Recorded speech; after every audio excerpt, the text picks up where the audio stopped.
سورۃ یاسین کے فضائل احادیث کی روشنی میں سورۃ یاسین کی بہت زیادہ فضیلت ہے۔ ایک روایت میں آیا ہے کہ حق تعالیٰ شانہ نے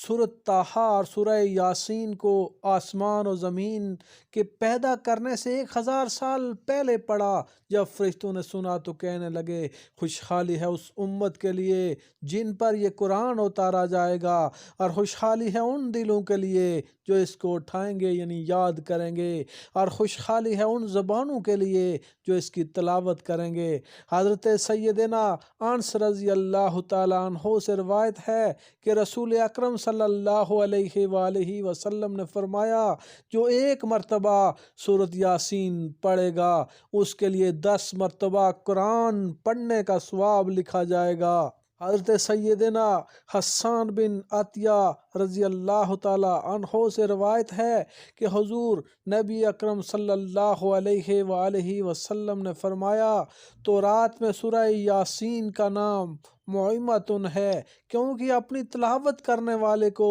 دنیا اور آخرت کی ہر بھلائی عطا کرتی ہے، اور دنیا اور آخرت کی بلائیں اس سے دور کرتی ہے، اور دنیا اور آخرت کی ہولناکیوں سے نجات بخشتی ہے، اور اس کا نام مدافعۃ القاضیہ بھی ہے، کیونکہ اپنی تلاوت کرنے والے سے ہر برائی کو دور کر دیتی ہے اور اس کی ہر حاجت پوری کرتی ہے۔ جس شخص نے اس کی تلاوت کی اس کے لیے 20 حج کے برابر ثواب ہے، اور جس نے اس کو لکھا پھر سے پیا تو اس کے پیٹ میں 1000 دعائیں، 1000 نور اور 1000 یقین، 1000 برکتیں اور 1000 رحمتیں داخل ہوں گی، اور اس سے ہر دھوکہ اور ہر بیماری دور کر دی جائے گی۔